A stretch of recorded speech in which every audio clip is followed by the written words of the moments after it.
Բարև ձեզ, Ստեփան Գրիգորյան, YouTube-յան ալիքի մասնակիցներ։ Ողջունում եմ ձեզ բոլորիդ։ Դու գիտեք, մենք գրեթե ամեն օր հանդիպում ենք, այդ ռեժիմը կպահպանենք, բայց առանձին դեպքերում լինում է, որ մենք բաց ենք թողնում 1-2 օր։ Ու 3-4 օրը ես չեմ դուրս եկել եթեր, չեմ հանդիպել ձեզ հետ, ու դա կապված է նրա հետ, որ մի քանի լրջագույն հանդիպումներ ես ունեցել եմ, նաև հայտնի ազդեցիկ միջազգային կառույցների ներկայացուցիչների հետ։ Այս ձևի աշխատանք անհրաժեշտ է կատարել, հանդիպել, փոխանակել կարծիքը, մոտեցումը, որ նույն Եվրամիությունում կամ ՆԱՏՕ-ում կամ այլ միջազգային կառույցներում ավելի լավ պատկերացնեն իրավիճակը Հայաստանում, ավելի լավ պատկերացնեն մեր հասարակության դիրքորոշումները, մոտեցումները։ Ուրեմն այսօր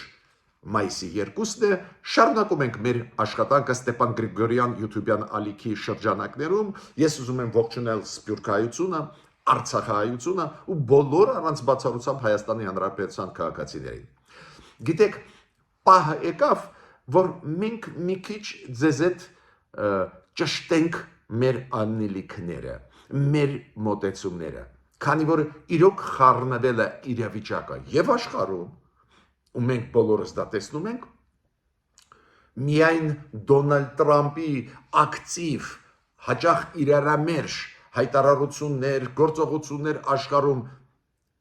շատ բան է փոխում աշխարհում, անորոշություն մտցնում, բացի դրանից ներսում, Հայաստանի ներսում անորոշ վիճակ է,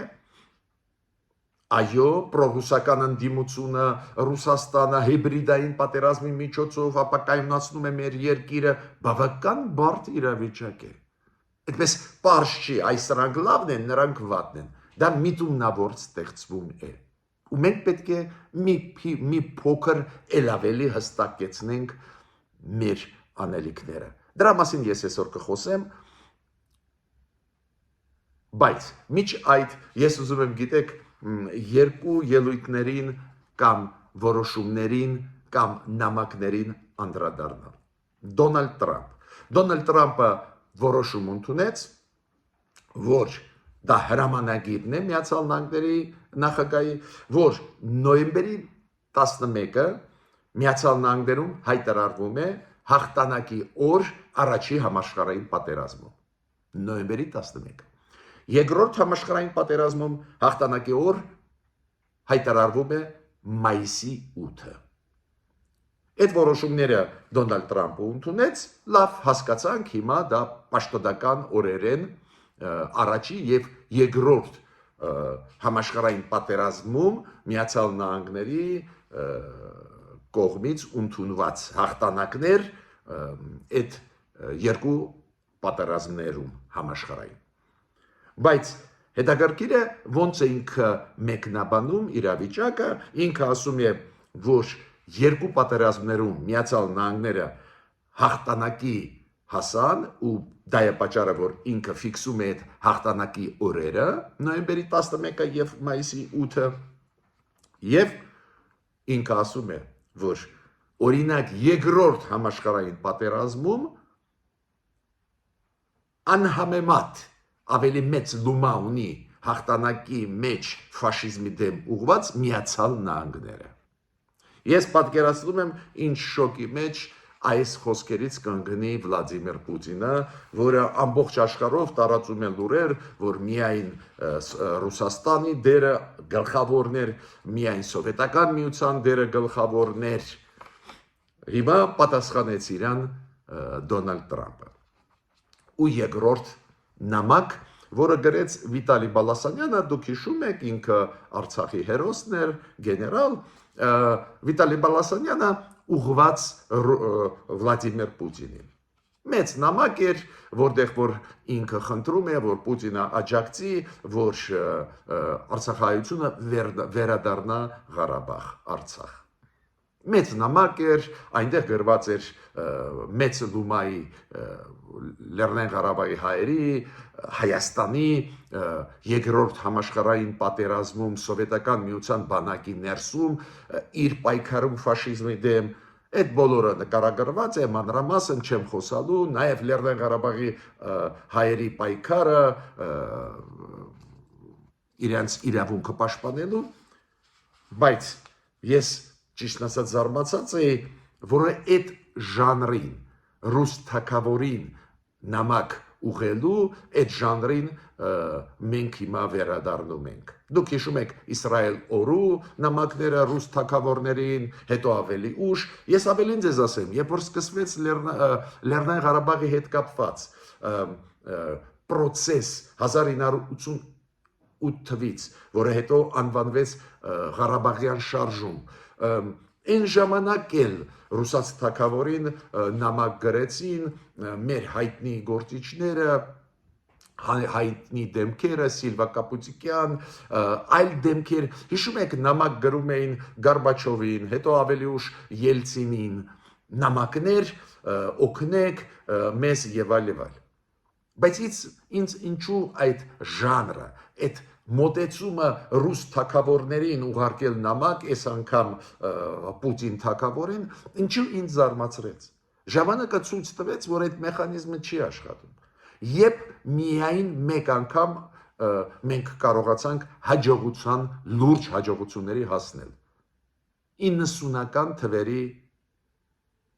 անցած դարի 1990-ից մինչև 1994-95 թվականը մենք կարողացանք մեզ պաշտպանել, քանի որ դադարեցրեցինք սպասել Կրեմլից ինչ որ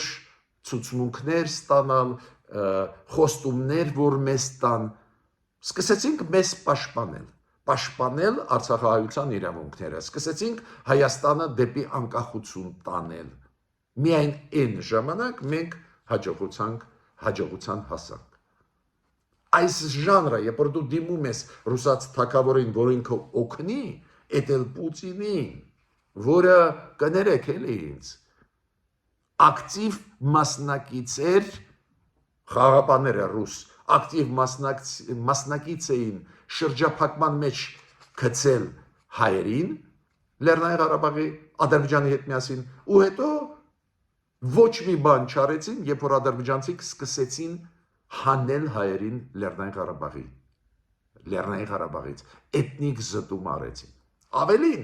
Ռուսաստանը նույնիսկ հիմա չի պահանջում, որ Արցախահայությունը վերադառնա, ու ոնց ասում է հայտնի Մարիա Զախարովան,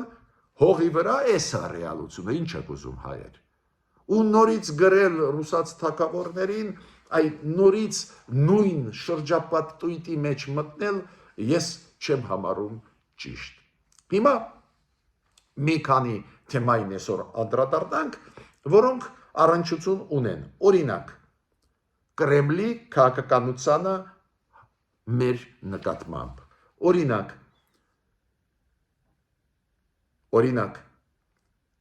ոնց պետությունները պաշտպանում են իրենց շահերը։ Այդ օրինակները շատ կարևոր է ուսումնասիրել, որ մենք էլ սովորենք մեզ պաշտպանել, քանի որ շատ ու շատ երկրներում, նաև այդ թվում ԱՊ-ի երկրներում կամ այն երկրների մոտ, ովքեր դուրս եկան ԱՊ-ի երկրներից, օրինակ Մոլդովան, բավական նմանատիպ զարգացումներ են։ Ուրեմն փորձը ուսումնասիրել տարբեր երկրների, նաև հետխորհրդային տարածքում, բավական օգտակար է, ոնց պետությունները պաշտպանում են իրենց շահերը։ Միանշանակ կենտրոնացած կլինենք ու կշարունակենք այդ գիծը, Ռուսաստանի հայտարարությունները, պաշտոնյաների հայտարարությունները, հայկական այդ քաղաքականությունը ձեզ ներկայացնելու համար, անպայման մենք կխոսենք ռուսական նարատիվների հետ կապված խնդիրների մասին, քանի որ ռուսական նարատիվները հիմա ավելի ուժեղ տարածվում են Հայաստանում, ես տեսնում եմ այդ տենդենսները, սադրանքները կազմակերպել տարբեր մակարդակի պաշտոնյաների դեմ, ստեղծել, որ Հայաստանում չկա ժողովրդավարություն, պատկեր, այդ նարատիվները, որոնք Ռուսաստանից տարածում են նաև Հայաստանի ներսից տարբեր տարօրինակ փորձագետներ, տարբեր ուժեր, այդ բոլոր հարցերին մենք պետք է շարունակենք պատասխան տալ։ Ու ամեն ինչ անել մեր աշխատանքի ընթացքում Ստեփան Գրիգորյան YouTube-յան ալիքի, որ չգան իշխանության նախկինները, շատ ակտիվացան, դուք տեսնում եք, երկրորդ, երրորդ նախագահներ, ինչ որ մեծ ինտերվյուներ, ելույթներ են անում, թույլ չտաք, որ իրանք վերադառնան։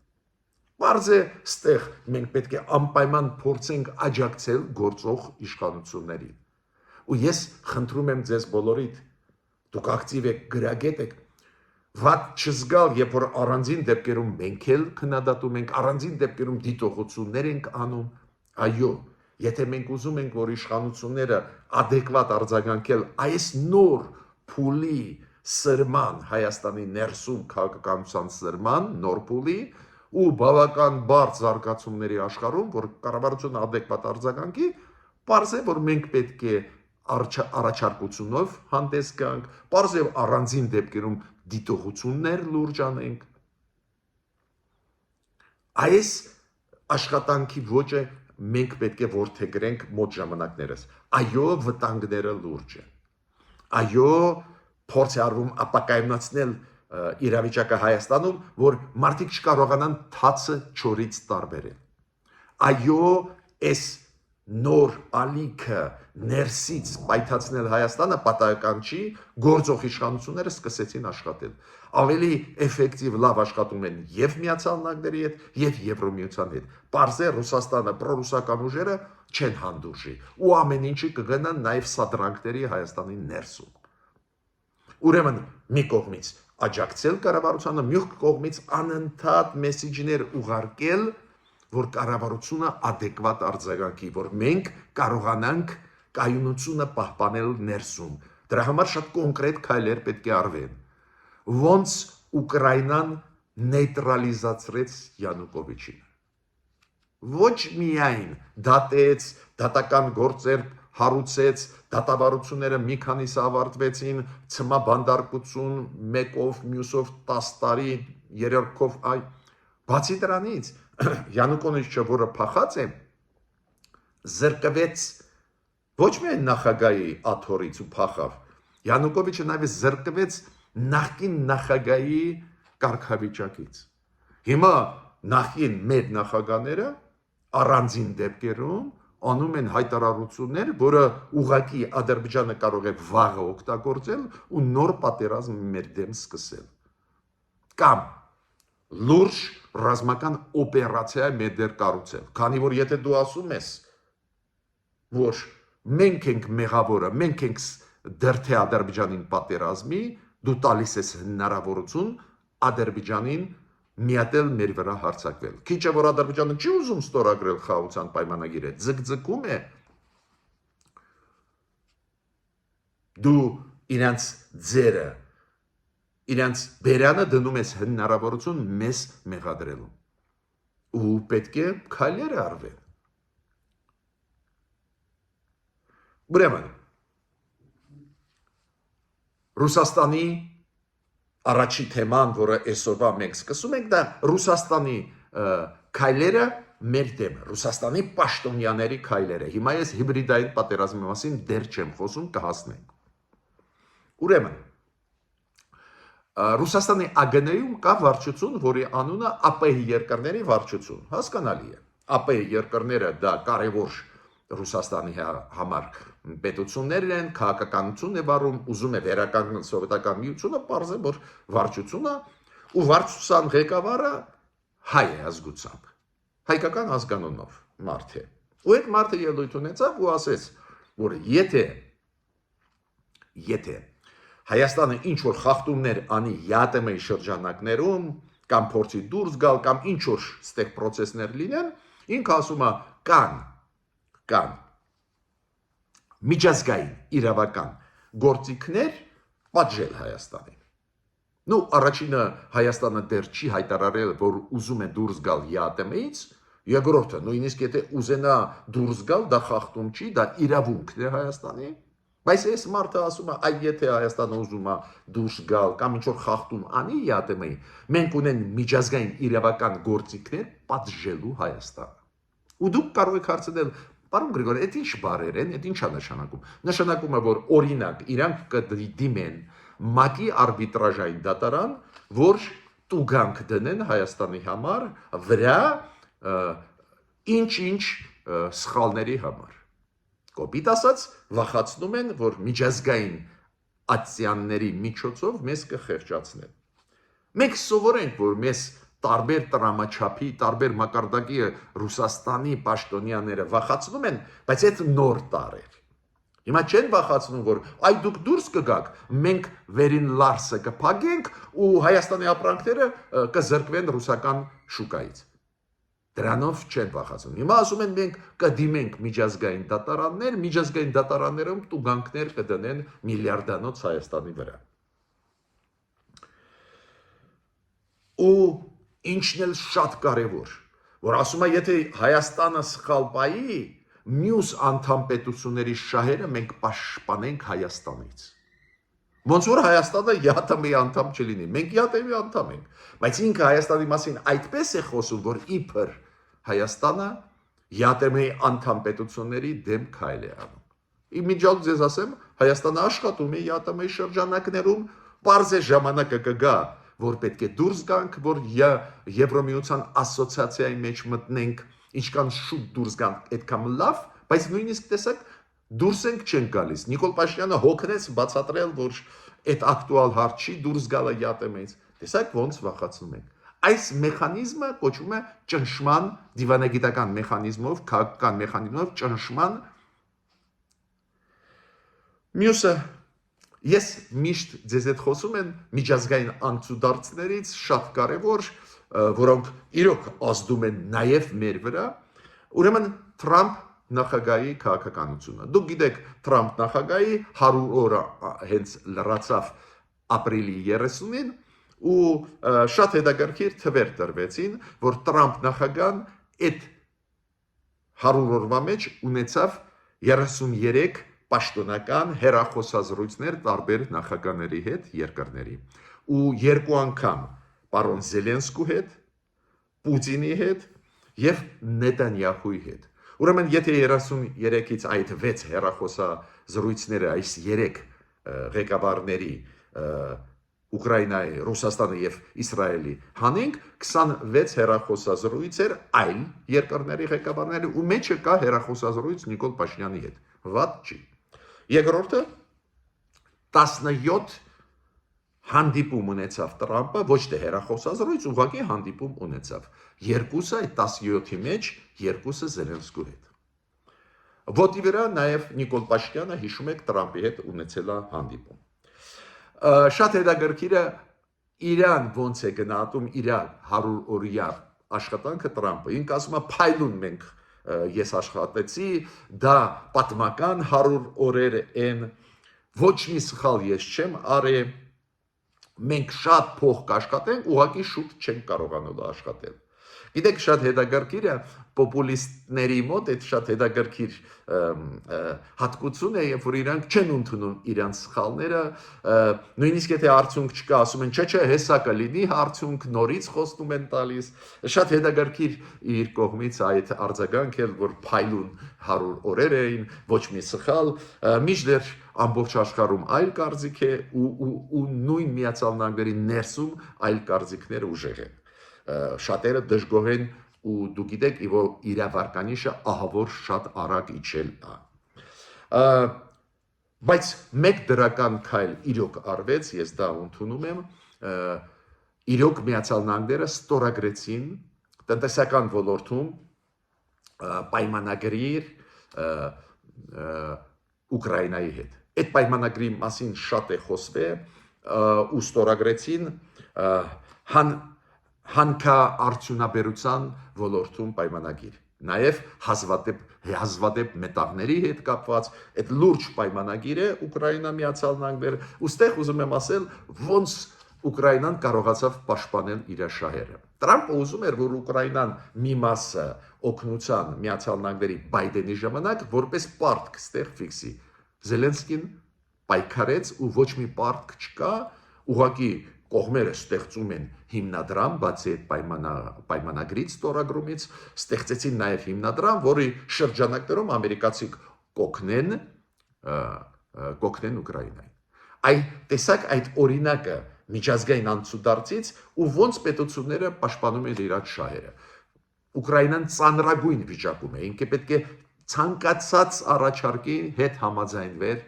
Դոնալդ Տրամպի, բայց իրանք չհամաձայնվեցին։ Իրանք ասացին, ինչի մենք պետք է պարտքեր նախկինում օգնությունը տրված Բայդենի կողմից պարտքի տեսքով փակենք։ Բայդենը տալիս էր որպես օգնություն Ուկրաինային, այլ ոչ թե որպես ինվեստիցիա։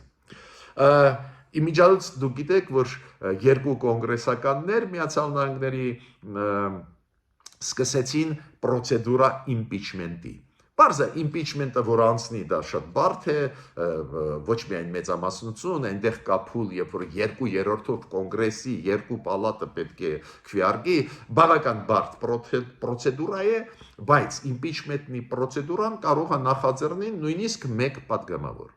Տրամպը շատ ցավոտ դա ընդունեց, քննադատեց այդ падգամավորներին, ասեց, որ իրանց պետք է հանել կոնգրեսից, մոռացավ, որ կոնգրեսը այդ ժողովուրդն է ընտրում, այդ իր ֆունկցիան չի, այս դեպի ավտորիտար հայտարարություններ հաճախ ինքը անում է, բայց ցանկացած դեպքում երկու կոնգրեսական սկսեցին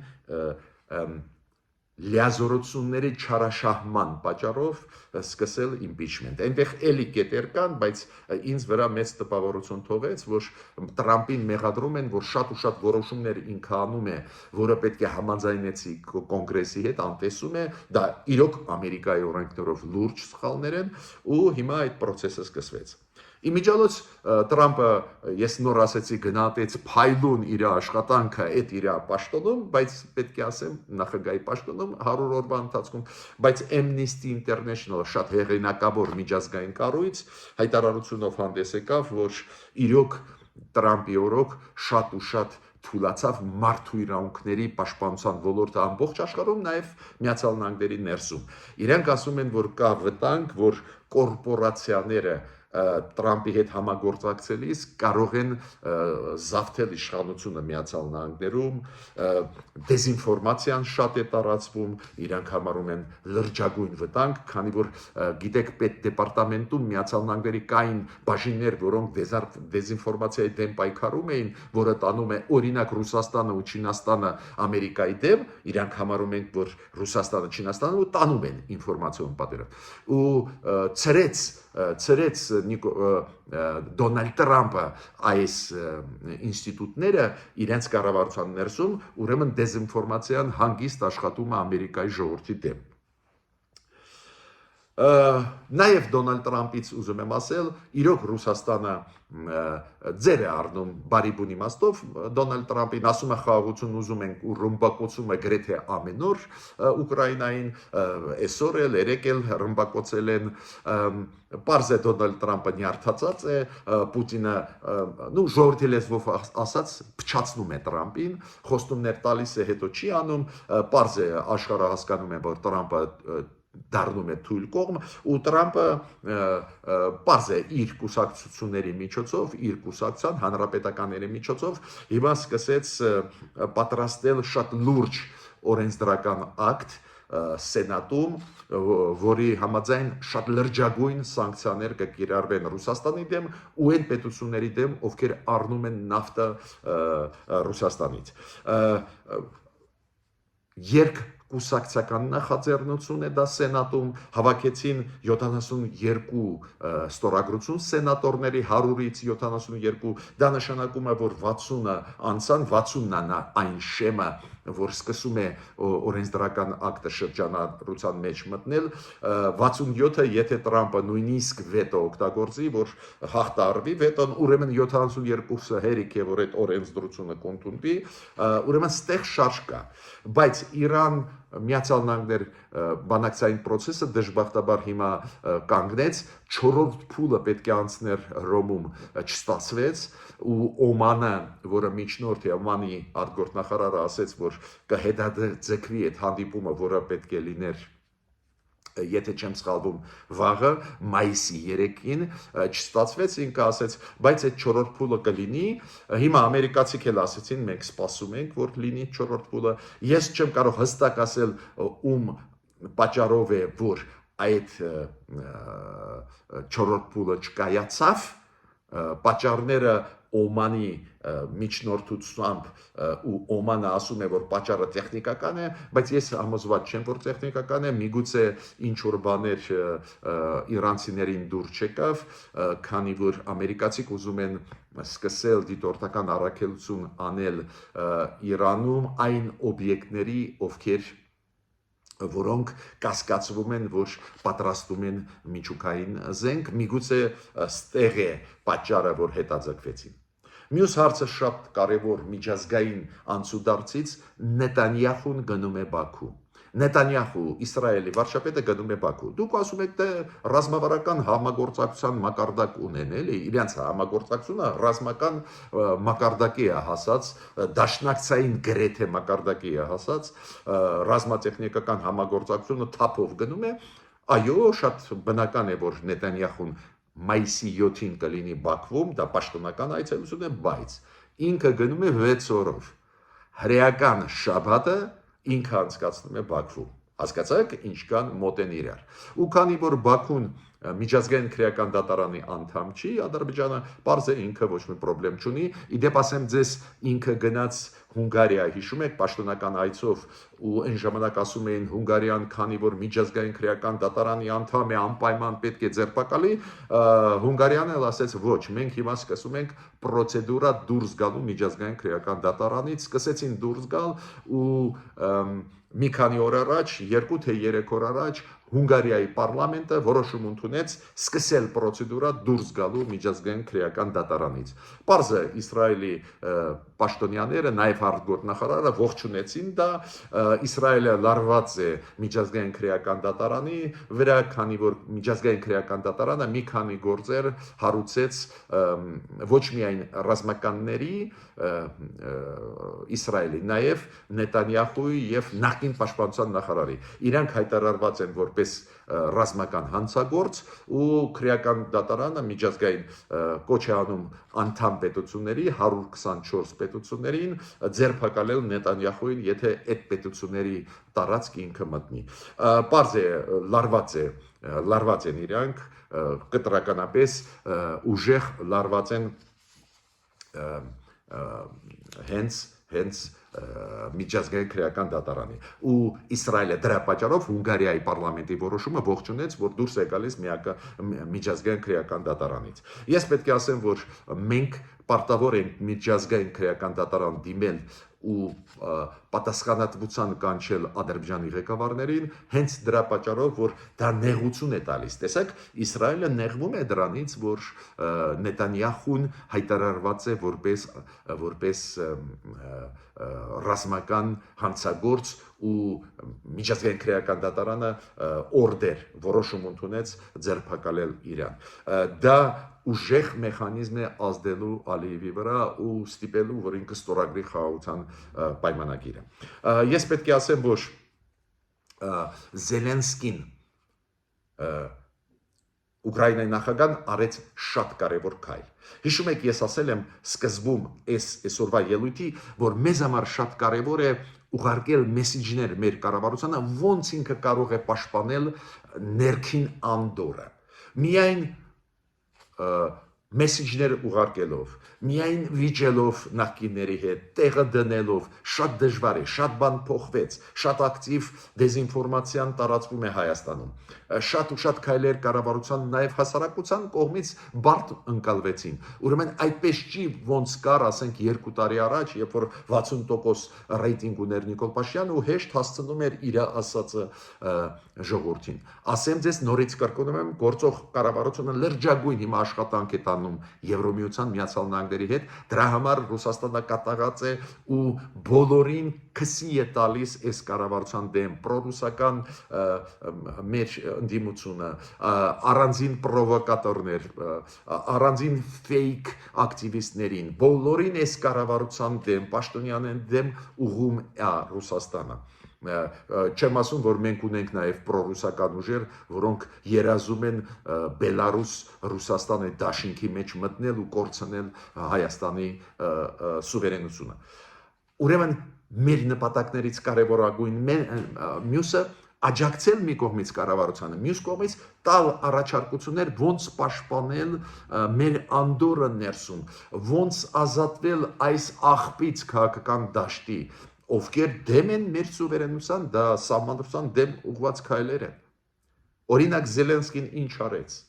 Այդ ձեզ ասացի, որ Զելենսկին զրկեց Ռադան, Ուկրաինայի պարլամենտը զրկեց Յանուկովիչին